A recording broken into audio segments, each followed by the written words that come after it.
What's up everybody, Griffey here. A new Wolfman has clawed its way into theaters, but will the werewolf's newest form have audiences clawing their eyes out? You're scaring me. I'm gonna try to keep this as spoiler-free as possible. Wolfman is the latest Lee Whannell Universal Monster collab. His first one, Invisible Man, was a critical and box office success. It took the old Invisible Man and let us not see him in a new and terrifying light. Imagining what Whannell would do when he unleashed his inner beast on a modern retelling of the Wolfman had me howling at the moon. Well, now I've seen the movie and Whannell, your movie, woof. This movie is a bizarre experiment in that should work, right? Nope, not at all filmmaking. The cast are all great actors, yet none of them are believable in the film for a second. How can I watch them ply their craft so well and not get a moment of belief that they are a family or that they've ever loved each other? They honestly don't seem like they've met for large chunks of the movie. To fix this, they threw a cute kid in to try to get some cheap family bonding sympathy, but it's a thin layer of frosting on a cold, heartless cake. Wanting to make your werewolf flick a slow burn character drama without creating any characters an audience wants to spend time with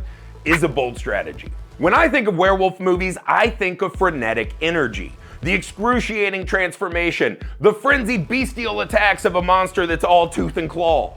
When I think of Wolfman, I think of being bored to death. I felt like Dr. Ian Malcolm tapping on the screen asking, you are planning on having a Wolfman in your Wolfman movie, aren't you? This is where the biggest failure of the movie emerges. After the amazing opening scene, which just hints at the Wolfman, we finally see him and it's just... There's no wolf in this Wolfman. Imagine Gene Cady with sharper teeth. How am I more hairy than the Wolfman? We see some biting, some of the worst running on all fours since maybe Twilight, and some art house wolf vision. As I sat there, it dawned on me I was watching the lamest werewolf in movie history. We were attacked. I think my husband was infected. Let's think about what makes a cool movie werewolf. First, you have to have a human being that creates empathy or is using the werewolf as a weapon. Do we feel bad for the curse this character has fallen under, or are we joyously waiting to see this man-beast slain? Second, an incredible transformation scene. This is why you make a werewolf movie to me. It's the equivalent of how every new Batman writer does their version of Bruce Wayne's family in the alley. If you don't have a great transformation scene, what is the point? I think we need to make a law that all werewolves in movies have to be made with practical effects. If you have a transformation scene that is almost all animated, what are you doing? I'll go rent Twilight Princess for my GameCube and end up in essentially the same place. This transformation is dog or wolf.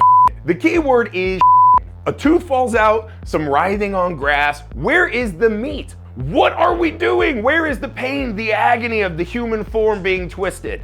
This scene had me gagging like I was in the company of wolves. Definitely go rent that piece of shit. Third, when the beast attacks, we have to fear nature itself and remember that we are prey again. Wolfman fails at every single one of these metrics. Christopher Abbott gives this movie a commendable shot, and the best parts of the movie are definitely him and the daughter character. But the movie simply fails to generate any real emotion for us, the audience, to latch onto. Which is a big deal when it seems you want a movie focused more on man than wolf.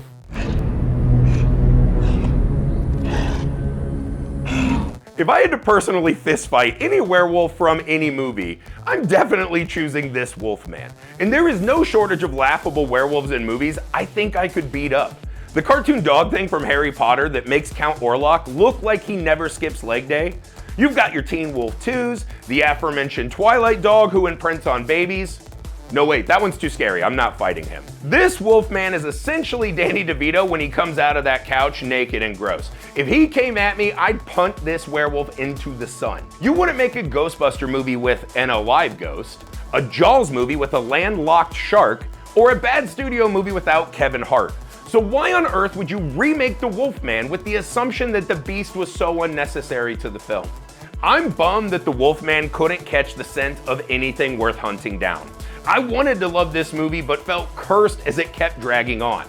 We didn't get the new energy and ideas we found in The Invisible Man, rather Wolfman is the same decades-old corpse whose only new additions are rancid. Thankfully, hope springs eternal in the werewolf genre, and the next full moon could bring us another new and better, hopefully fully furred, werewolf classic.